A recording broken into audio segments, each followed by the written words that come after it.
जय श्री कृष्ण। जय श्री कृष्ण। कामना में बाधा लगने पर क्रोध पैदा होता है। क्रोध होने पर सम्मोह मूढ़ता हो जाता है। सम्मोह से स्मृति भ्रष्ट हो जाती है। स्मृति भ्रष्ट होने पर बुद्धि विवेक का नाश हो जाता है। बुद्धि का नाश होने पर मनुष्य का पतन हो जाता है। श्री भगवान कहते हैं, भगवान के पर्याय न होने से, भगवान का चिंतन न होने से विषय का ही चिंतन होता है।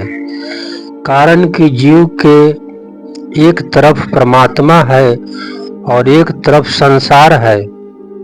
जब वह परमात्मा का आश्रय छोड़ देता है तब वह संसार का आश्रय लेकर संसार का ही चिंतन करता है, क्योंकि संसार के सिवाय चिंतन का कोई दूसरा विषय रहता ही नहीं। इस तरह चिंतन करते करते मनुष्य की उस विषय में अस्तित्व, राग, प्रियतमा पैदा हो जाती है। अस्तित्व पैदा होने से मनुष्य उस विषय का सेवन करता है। विषय का सेवन चाहे मानसिक हो चाहे शरीर का हो, उससे जो सुख होता है उससे विषय में प्रियतमा पैदा हो जाती है। प्रियतमा से उस विषय का बार बार चिंतन होने लगता है। तब उस विषय का सेवन करे चाहे न करे, पर विषय में राग पैदा हो ही जाता है। यह नियम है। जय श्री कृष्ण। विषय में राग पैदा होने पर उस विषय को, भोग को प्राप्त करने की कामना पैदा हो जाती है कि वे भोग वस्तु मेरे को मिले। कामना के अनुसार पदार्थ के मिलते रहने से लोभ पैदा हो जाता है और कामना पूर्ति की संभावना हो रही है उस पर उसमें कोई बाधा देता है तो उस पर क्रोध आ जाता है। कामना एक ऐसी चीज है जिसमें बाधा पड़ने पर क्रोध पैदा हो ही जाता है। वर्ण, आश्रम, गुण, योग्यता आदि को लेकर अपने में जो अच्छाई का अभिमान रहता है, उस अभिमान में भी अपने आदर, सम्मान आदि की कामना रहती है। उस कामना में किसी व्यक्ति के द्वारा बाधा पड़ने पर भी क्रोध पैदा हो जाता है। कामना रजगुणी वृत्तियां हैं,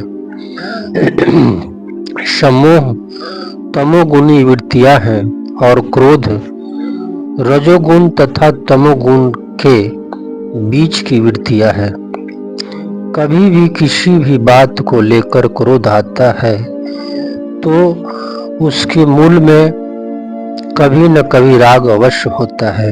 जैसे नीति न्याय से विरुद्ध काम करने वाले को देखकर क्रोध आता है तो नीति नियम में राग है।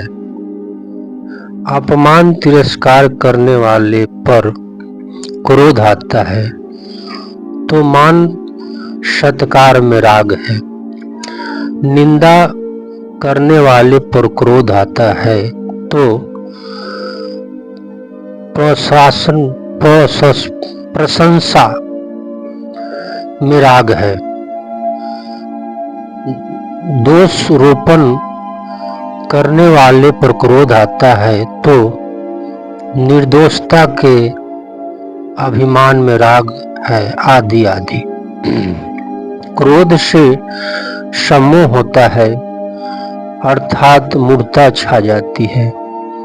वास्तव में देखा जाए तो काम, क्रोध, लोभ और ममता इन चारों से ही समोह होता है। जैसे पहला, काम से जो समोह होता है उसमें विवेक शक्ति ढक जाने से मनुष्य काम के वशीभूत होकर न करने लायक काम भी कर बैठता है।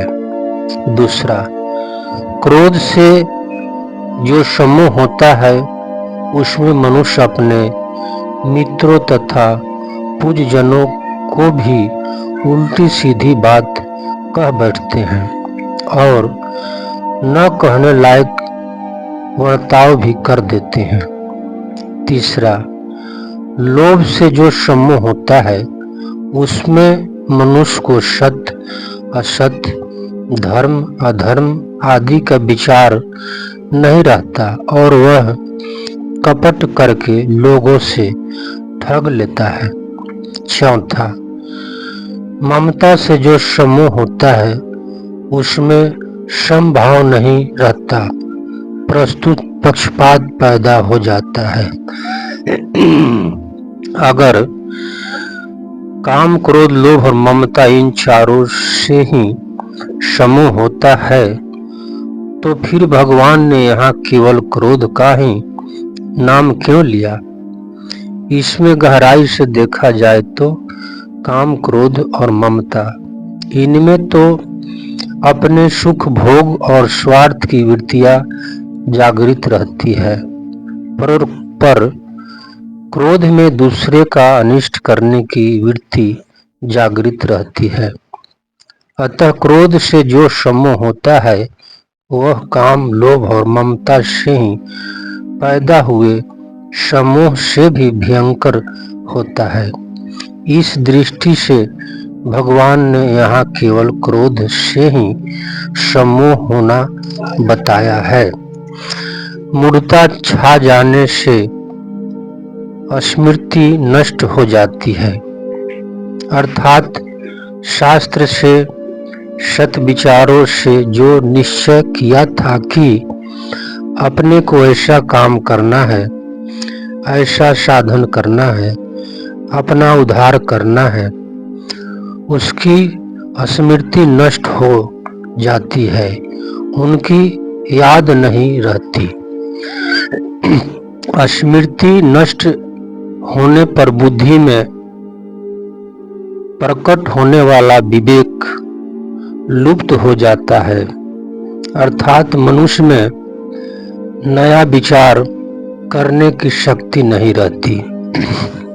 यहाँ विषय का ध्यान करने मात्र से राग, राग से काम, काम से क्रोध, क्रोध से समोह, समोह से वृत्ति नाश, वृत्ति नाश से बुद्धि नाश और बुद्धि नाश से पतन। यह जो कर्म बताया है इसका विवेचन करने में तो देरी लगती है, पर इस सभी वृत्तियों के पैदा होने में और उससे मनुष्य का पतन होने में देरी नहीं लगती। बिजली के करंट की तरह ये सभी वृत्तियां तत्काल पैदा होकर मनुष्य का पतन करा देता है। संबंध। अब भगवान आगे के श्लोक में स्थित प्रज्ञा कैसे चलता है, इन चौथे प्रश्न का उत्तर देते हैं। तपस्वी महेश कुमार इस भागवत कथा सुनने वाले माता पिता भाई बहन को श्रद्धा और स्नेह के साथ प्रणाम करता है।